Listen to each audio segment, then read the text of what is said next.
Hello and welcome. This is the Daily Dharma. My name is Dina. Thanks so much for joining. We're going to start out with Whispers of the Ocean Oracle cards today. Gentle moderation is on the bottom of the deck. Take your time. Pressure from others or yourself can be released by renegotiating what you're trying to accomplish. So perhaps there's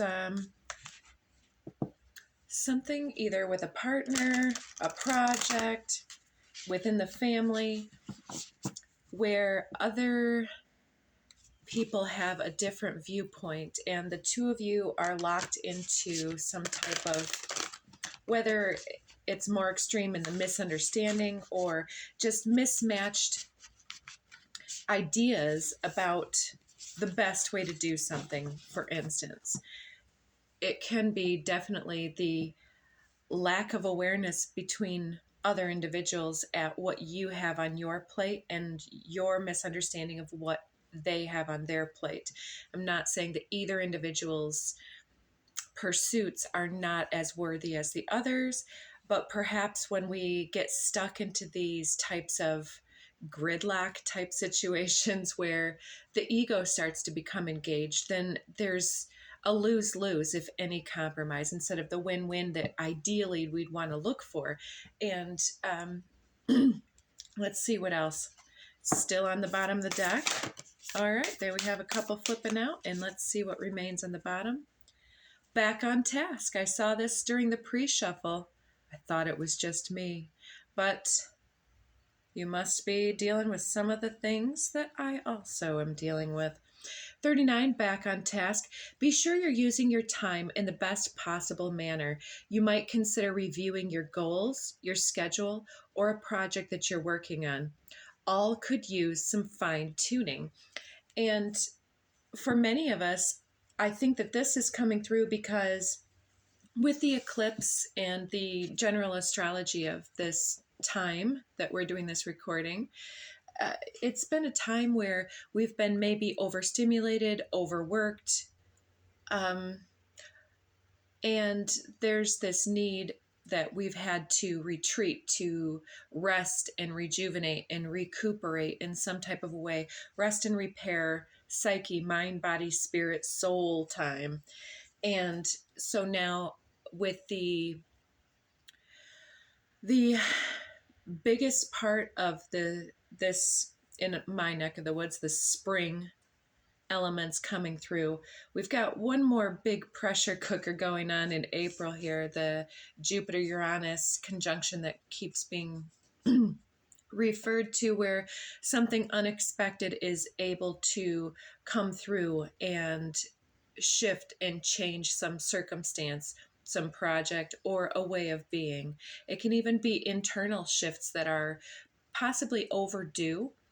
And getting back on task is like, whether it's the negotiation and communication between individuals regarding project, home, family, work, whatever, it's hopefully bringing us back into a space where we can take our deep breath and come back to each other, rested and renewed, and say, okay, here's the simplest way that I can express where I stand, my needs, and where I could see myself bending and where I would ask for support type of stuff.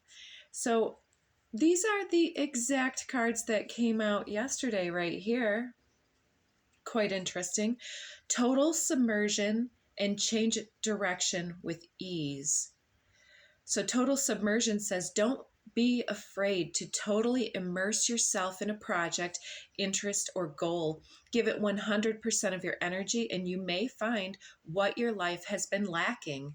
And if we're not busy with our goals or hobbies or interests, quite often we do get into those gridlock situations and other situations or projects where those things we dig in our heels a little more because we're dissatisfied with multiple layers of something, if you catch my meaning. So change direction with ease says this is a time for change, shape shifting, or your soul's evolution. It's time to reconsider what you're wanting. You may be in for a surprise. So maybe you guys agree on more things than is aware. Like, for instance, I'll just use a basic thing that keeps coming into my mind. uh, I like my house a certain way, and I have trouble keeping house. I prefer to have my hands in the dirt, out in the garden, all day long if I can, barefoot and happy as can be. But then I come back in and the dishes don't do themselves, unfortunately. And so this sometimes can make me a little grumpy and hold these expectations for other individuals, like, why doesn't anybody else ever do the dishes? Well, nobody else wants to do the dishes either, right? And perhaps there's something, instead of like, I'm overworked, you guys are doing this to me type of perspective, that sometimes arises from ego when I'm feeling pressured. That pressure that came through, I don't know where, uh, but instead to focus on what everybody wants. We all like a clean house. We all like to eat on dishes that aren't dirty, so they need to be cleaned at some point. If nobody wants to do them, there's got to be a way to split that so that we can all get what we want at the end of the day. And I'll just leave that one there because it's just a basic example. But you can apply it in many ways, like at the workplace, you know, some type of mundane project that nobody wants to do.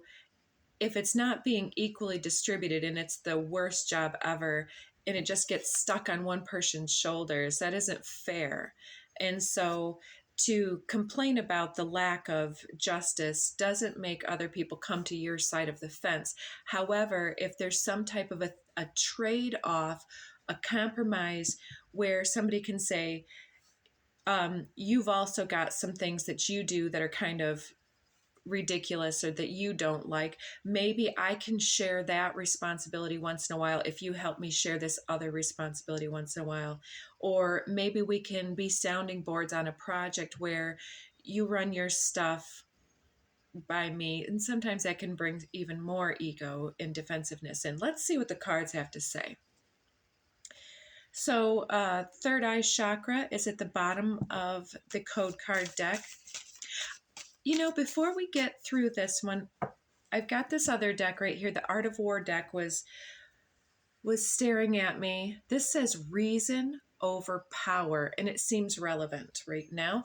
In an argument or some type of misunderstanding or oppositional project perspective, in an argument, the most determined, loudest, or nastiest contestant may win with little reason involved because of pressure, right?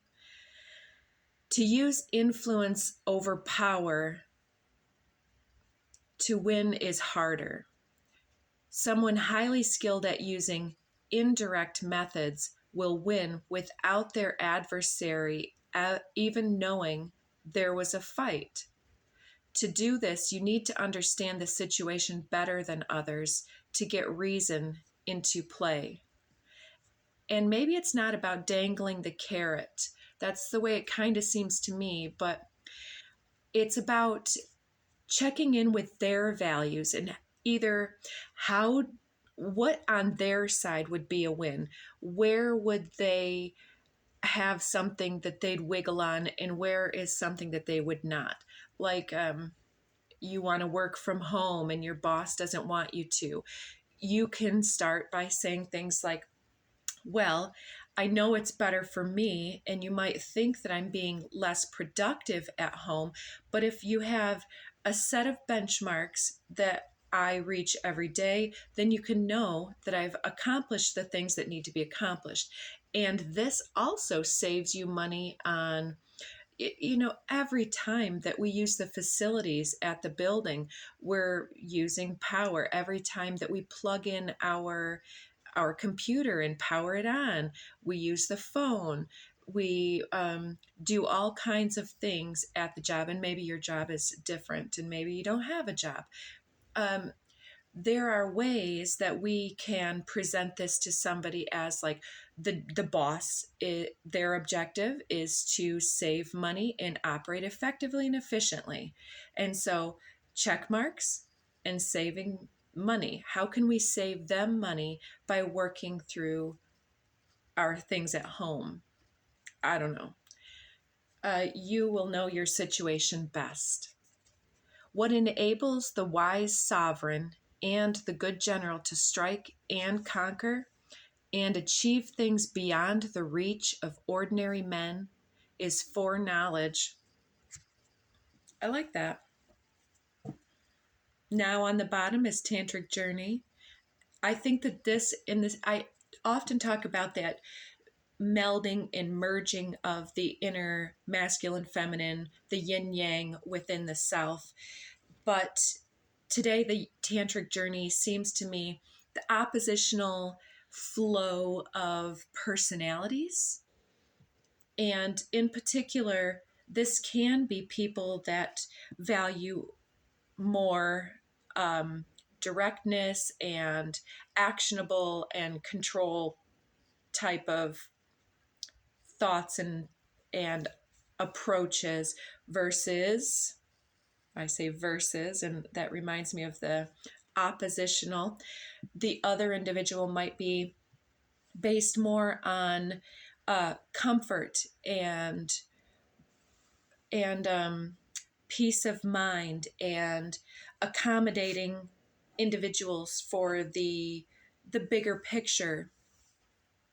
So those other approaches, it's like we both value all of these things, but the priorities need to be breached. And there's a way here where the above and the below, the right and the left, need to figure out how to spin a situation or a project on its head almost, to invert the idea, to flip it on its head, and to look at it in a new, different perspective, like the Hanged Man offers us in the tarot. So foreknowledge, I want this card. Discernment. Being able to take the estimation of a circumstance as it's developing. Authority. Maybe to approach authorities or to speak with some type of authority over a situation. And like myself, maybe you are the head of something, looking for buy-in from your employees. How do you create buy-in? Why do they want to work harder? You can offer an incentive. You can offer a release of pressure on some detrimental influence, or you can really get to know those individuals on a personal basis and recognize that what motivates you doesn't motivate those other individuals. Such as when I try to speak with my teenager, we're coming from opposite sides of the world almost right now. Much connects us, but let me tell you, in the moment, the teenager or the employee is operating from a sense of subtle, I want to use the word rebellion and individuation. And so it's going to be important for them either to gain some type of recognition, reinforcement, validation, and that may come through incentive or it may not. But that foreknowledge here for even spouses to come together, it's like, I'll get into that if it comes out. Pulled 2 cards, universal love and empowerment. So that one wants to flip around here. Being able to discern how the love force energy can work with us and for us in a situation. I think that is recognizing the individual behind the frustration that we may hold about not getting our way in a situation off the bat, and I don't mean to say that we're coming from ego, like we're egomaniacs, but it's something that we're all transgressions,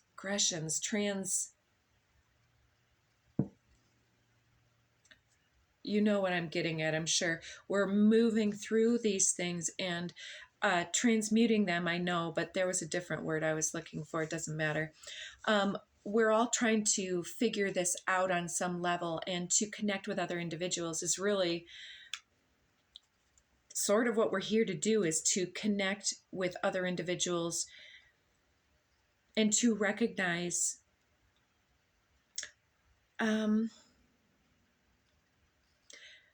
there's a word, it's almost not a word, it's a feeling that doesn't have a word. People want to be recognized by the beauty and the gravity of their soul, their light, their intentions. And I mean, some people get caught up in other things as well.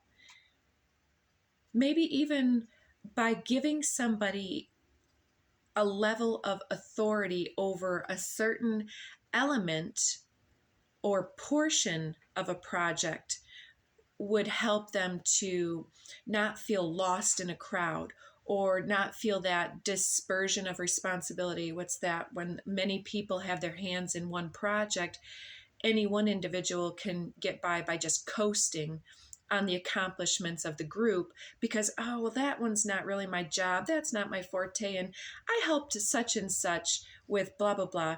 But have they really done anything? And maybe it's not because they're lazy, maybe it's because they don't really feel connected to any one individual portion of the project. So to not assign and just put this responsibility on somebody, but to discuss what their skills, weaknesses, opportunities, and threats by their involvement, you can discuss and discern a really great niche for that individual that will help them to be a very powerful individual, to grow their skills. And you may unlock an incredible element of self and other by reaching into them and into the situation to really to move something quite powerfully, both for all individuals and the bigger picture. Coherence. This is all about understanding, but I got this in the pre-shuffle and I was feeling like it's not all about us understanding our our ability to change directions or to help others change directions and to make their impact. It's about that foreknowledge. It's about the understanding of how the other individual can be best served or connected, or it's by meeting the individual and holding space for where they're at, instead of saying, well, I really need you to be over here. Do we really? Because if they're not good at that, they could unload or take a burden off of our shoulders in a different area that would unlock something else, or free up one of our hands to do that other thing that they're not good at. So there's something about delegation, gaining buy-in, sort of, I don't want to say manipulation, but maneuvering and strategizing with that higher sense of love, not to manipulate, but to empower all individuals to meet a common goal that maybe we've lost sight of, that it is a common goal. One more here. Remembrance, remembering what's important, especially like if this is something that's like family, or a major project that needs to come to fruition, or a long-term partnership that has such beauty, but you can't seem to get out of each other's way once in a while. Getting back on task here is to remember the things that we do resonate with, and the ways that we can help to support the growth of the individuals, or tear each other down accidentally and incidentally through poor choice of words or whatever might come through for you. knowledge on the bottom of this deck, Return of Spirit deck. I really like that. So there is some type of activation, and it definitely can do with the remembrance card here in a different way as well.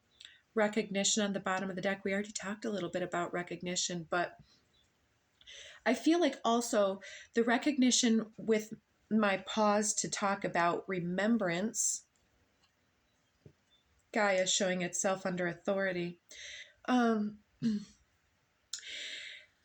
It's to not only remember what's important, but to remember our needs in a situation, and to recognize when our needs start to be eclipsed by expectations and projected energy, like you should have done this, or you didn't realize that you did this, but now I'm going to hold a resentment because you're always clumsy, or you don't look where you're jumping and you stepped on my prized whatever, something. I don't know if something feels somewhat broken, and it's the ability to understand that there's a saying about don't throw the baby out with the bathwater. It's to recognize that there is more that connects us than divides us in many situations. And we can get ourselves completely riled up to the place where we're like ready to throw it all in, or to have a shouting match even, or like a whining match where we want to, well, I've done more. No, me. You don't listen to me. No, you don't respect me. We can tell each other what we've been feeling inside, but the other person doesn't make us feel things. We can set boundaries. But to empower love in a situation is to recognize where we want to shift, not how to shift the other individual. There's this card over here looking at me. Change is always good. Actually, the only effective way of changing another person is by changing yourself. Works every time, guaranteed. Though I'm kind of partial to the way you are now. Tally ho, the universe. Great stuff is coming your way on the bottom of the deck. Let's get a few more here. Ooh, assistance. So, and shifting on the bottom of the deck. So I feel like we're going to plug in this back on task is us actually helping to move the situation with discernment. Oh, look at some of these visuals. Look at that. We're discerning how we can both bring change and movement by choice to a situation to create more momentum, more buy-in, more fulfillment for all the members, which then brings their inspired best action and momentum of a thought, word, deed. When they're on board, they're passionate. It's like when you're cooking, if you're in a really foul mood, you're imbuing that pot of food with that energy. But if you're in great spirits and you're thinking about all of that good, wholesome food that's going into that pot and how you're going to enjoy it, and those simple spices that are going to add just that little whatever. It's the approach that shifts the end project, and then it's imbued with those energies. It's like the birthing process as we bring any project to fruition, or the literal baby. The mother's stress level or peace level has so much to do with that. The foreknowledge is like the energy that goes into the process is the energy that comes out the other end. It can be no other way, correct? So being able to release any guilt or shame at totally immersing ourselves in that project, we're getting divine assistance, and we are also assisting others. So if there's a group project you've been trying to birth into fruition, there's a way that you're able to really powerfully bring that back into momentum. I want to say again, oh, look at that. Take flight. A project is ready to get its wings. The wings came out yesterday, and it was us getting wings, and it was like spinning off the side of the pool in competitive swim, where then you're propelled to get the opposite direction. It's like maybe we've been giving voice to all of our resentments instead of giving voice to all of our assets. And that simple shift can just start boom, boom, boom. And something that came through recently is also when we itemize with people everything they're doing wrong, it's not motivating. It doesn't help people to achieve more, maybe on the short term with some people, but it only discourages when we focus on all the negative things that people should, would, could do better.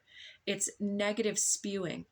And when we affirm self, especially first, that inner voice comes out in the way that we speak to others primarily, and especially those that we somewhat hierarchically